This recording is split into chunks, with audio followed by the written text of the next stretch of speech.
faraxsanaa u dabaaldegnaa guys please ii sheega maxaan u dabaaldegnaa maxaan u dabaaldegnaa inaynu isnacabnahay inaynu kulligeen leenahay 8 maamul goboleed annagoo 15 milyan inaynu kulligeen aaminsannahay qabiil in midba midka kale nacab yahay midba midka kale ka sareeyo inagoo reality-ga jirta ay tahay kulligeen aan shiidnahay afkooda wada uraya oo tuugsada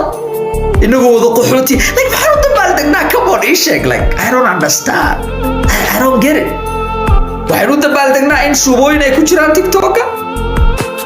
waxaan u dabaaldegnaa in maxaa la dhihi jiray all cabdiyadoo dhan ay loser yihiin internet-ka maxaa la dhihi jiray habraha daalan ay ka daawadaan ay ku sii geystaan maalin kasta waxaan u dabaaldegnaa in adoo daalan aad nacab tahay qof kale oo Soomaaliya oo isna daalan maxaan u dabaaldegnaa just ii sheega just common sense-ki away why emotional wadanahay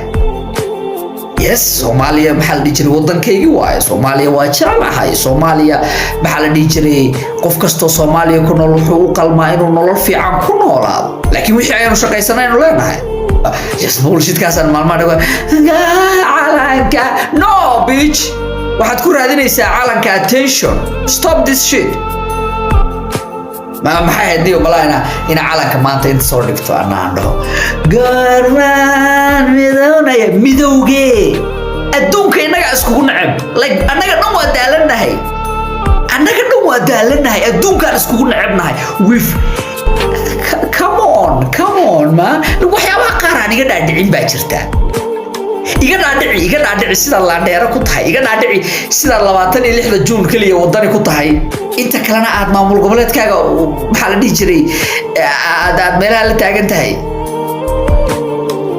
I don't get it brother I don't get it